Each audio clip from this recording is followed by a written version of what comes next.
Drop it.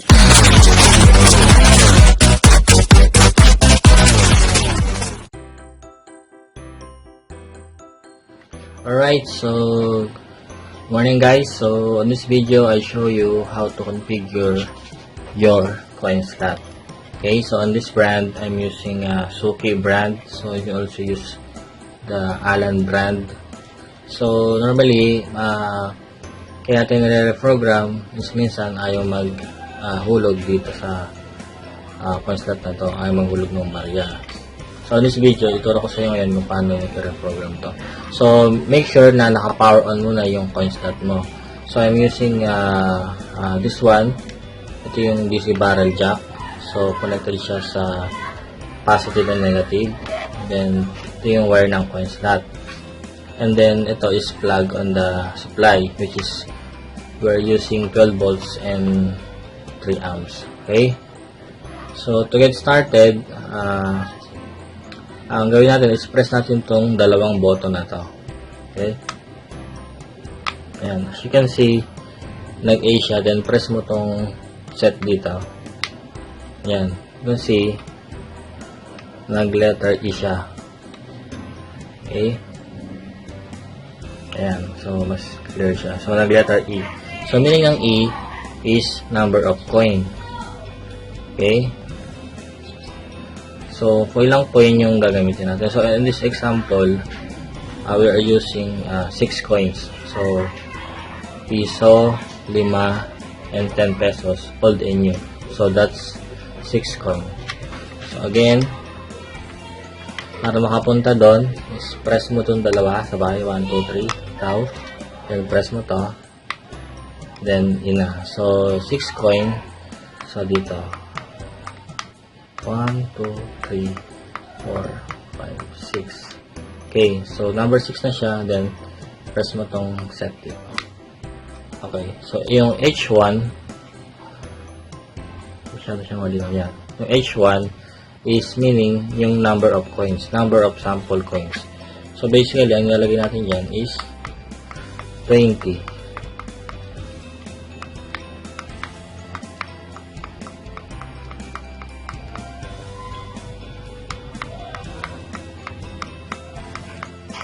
Lang. Okay. So, yan. 20. Once okay na, press mo lang ulit ito.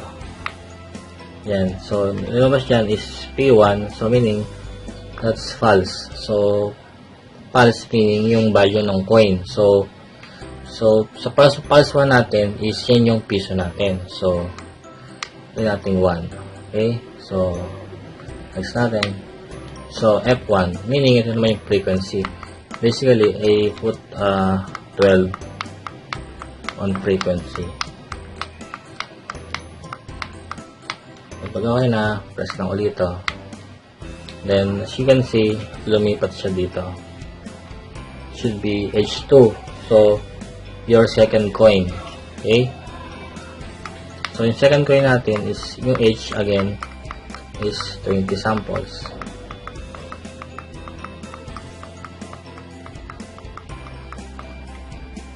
Wala ulit yan. P2 is piso pa rin yan kasi old new coin naman gagamitin natin.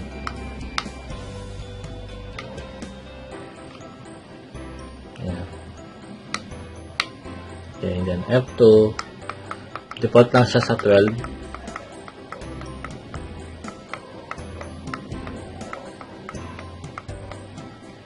Ayan.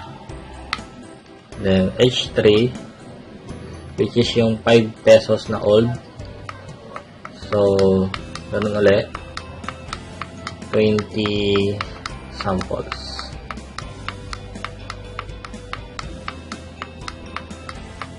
Okay, okay.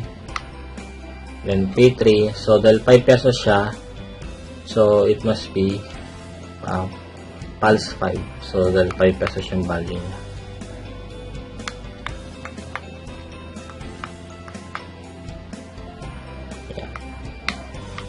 F3, so 12.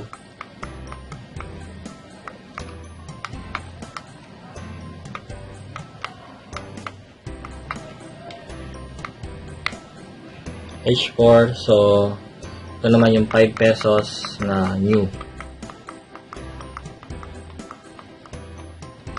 So again, 20 samples.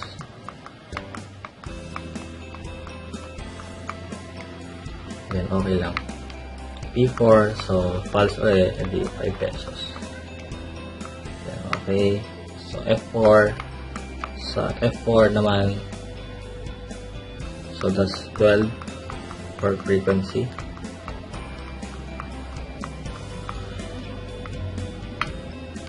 So H5 should be 10 pesos na old.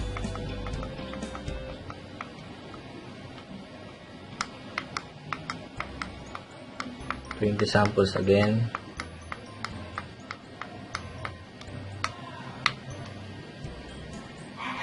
Pulse 5, so 10 pesos yan. So 10 pulse. F5, so frequency again. So ganyan lang siya pa ulit-ulit lang. So H6, so 20 again.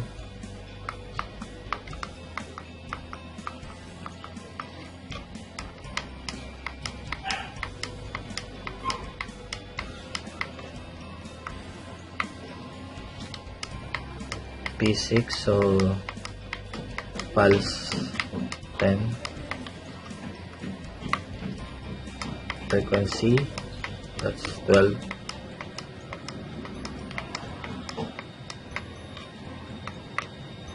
Yan, so again okay na yun.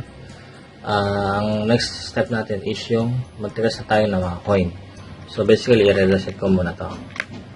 Okay, so in-off ko muna, turn off, then turn on. Okay, so hindi pa siya gagana, so we need na ilagay natin yung mga sample coins. So para magawa yun, punta ka dito sa click reset, hold 3 seconds, 1, 2, 3, tapos isa pa. So nakita mo yan, naging A1. So meaning yung piso is ready na para ihulog na. So on this example, so make sure may mga coins ka nang naka-prepare. So itong mga sa A1 natin, we have old coin na piso. So pag insert ng coin is harap and likod para ma-recognize niya. Okay, so for example ito harap,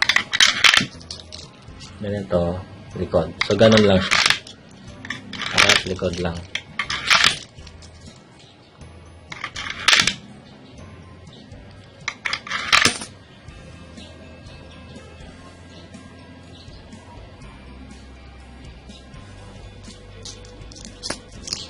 So 20 coins siya. Likod. Yan.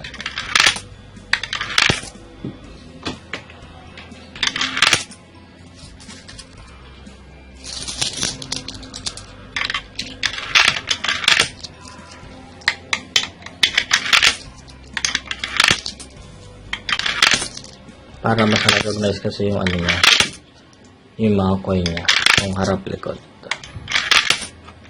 So as you can see, after 20 samples, lumipat siya sa A2. Meaning, next coin na yung susunod. Okay, which is yung piso natin na bago. Pero ganun din, harap likod pa rin. Okay? So, ganun lang.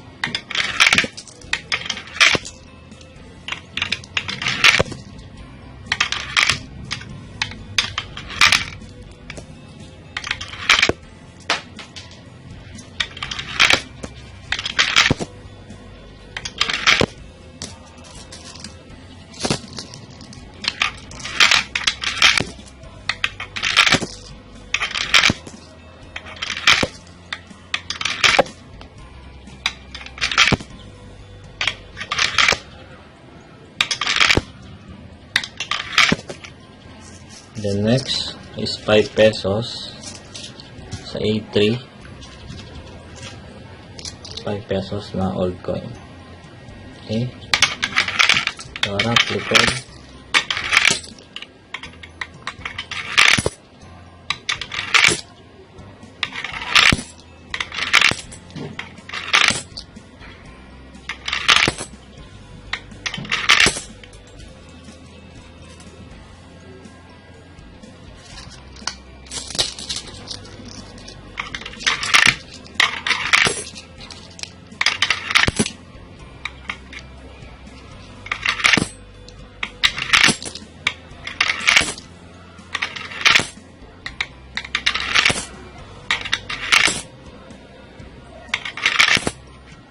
Okay, next is A4. So, 5 pesos ulit na bago naman.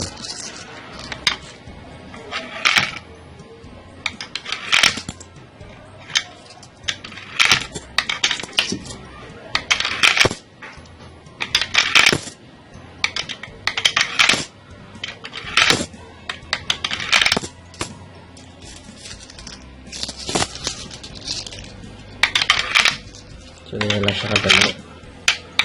Medyo matrabaho lang. Pero, madali lang.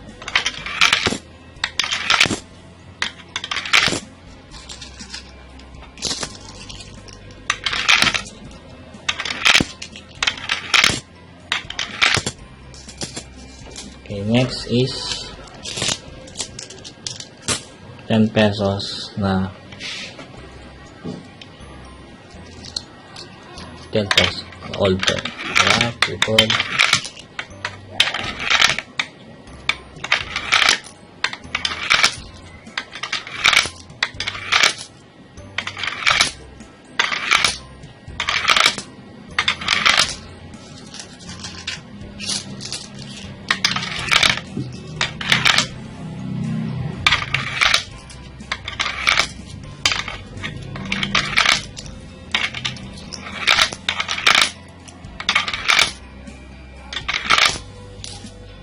Then for the last coin is 10 pesos na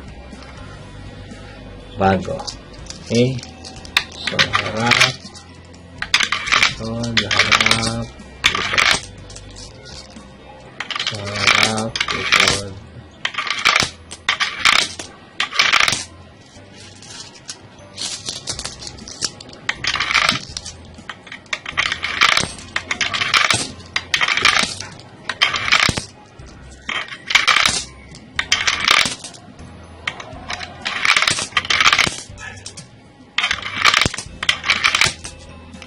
So, as you can see, next stop siya. So, para sure lang, reset natin. And we can test now. So, ito yung ayan. So, basically, na-recognize na siya. 5. Sa Piso.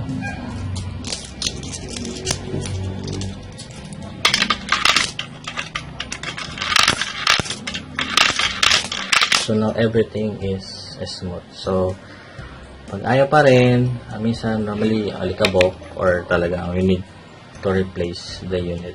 So that's it for now. So I hope you like this video and feel free to subscribe and hit the bell button so that we can make more videos like this. Alright, so thank you and see you on the next video. Bye bye.